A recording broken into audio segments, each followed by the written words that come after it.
إن الله لا يغير ما بقوم حتى يغيروا ما بأنفسهم. طب ليه لازم اتغير؟ لأن أنت كنت عايش على بعد عن الله، فمش هينفع تقرب وأنت مع العبل اللي أنت فيه ده كله، مع المشاكل اللي أنت فيها دي كلها. يعني تقف بين يدي الله تعالى وتتنعم بحبه وتبكي من قربه من شدة حلاوة قربه وأنت بتفكر في بنت، ولا وأنت عامل ده. في ناس كانوا بيدخلوا صلاة العشاء أو غيره وهو متفق مع البنت يقابلها بعد صلاة العشاء. طب وده كلام داخل بأنهي قلب بقى؟ لو واحد مثلا ناوي يتفرج على فيلم أو تمثيلية بعد صلاة العشاء أو بعد صلاة القيام في رمضان، يعني أنت ده يا راجل أنت داخل تصلي بين يدي الله وناوي تعصيه بعدها، ده بقى يا ابني انت هتخسر من في لقائك بالله بقدر ما انت عامل حسابك انك هتقابل معاصي بعديه بنيتك بس. بنيته بس. وكذلك في اخر 10 ايام في رمضان هم الشباب بيموتوا نفسهم في العباده، وبيبقى فعلا وبيبقى قوي وبيعيط بس اتفرج عليه في اول ليله عيد. ليه؟ لان هو نيته كانت لحد اخر ليله في القيام.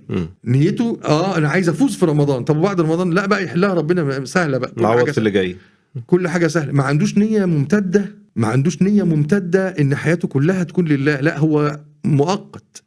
في الصلاه انا ادخل الصلاه واطلع، انا ادخل في الصلاه بس واطلع، انا ابقى في صيام بس واخلص، انا ادخل في اعتكافي وينتهي على خير وابقى مع الناس الطيبه دي. طب وبعد كده لا، ما هو ربنا قال لك لا، انت عايز توصل ما فيش حاجه اسمها انك هتاخد محطه او محطتين في الطريق، انت بتبقى تاخد المحطات دي وعينك على اخر الطريق. ما فيش حاجه اسمها انك ما تدخلش على ربنا بنيه محدوده، هتخسر.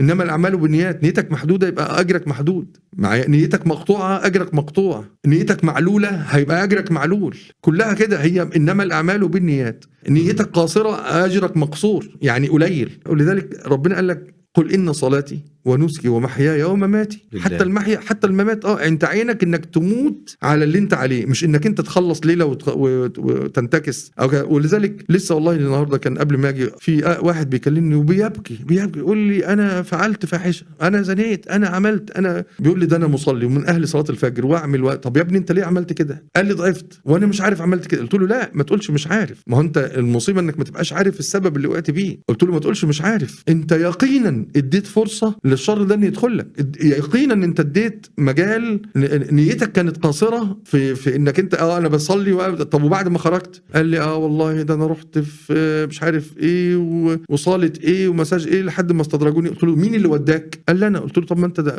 انت اساسا شايل وزر نفسك.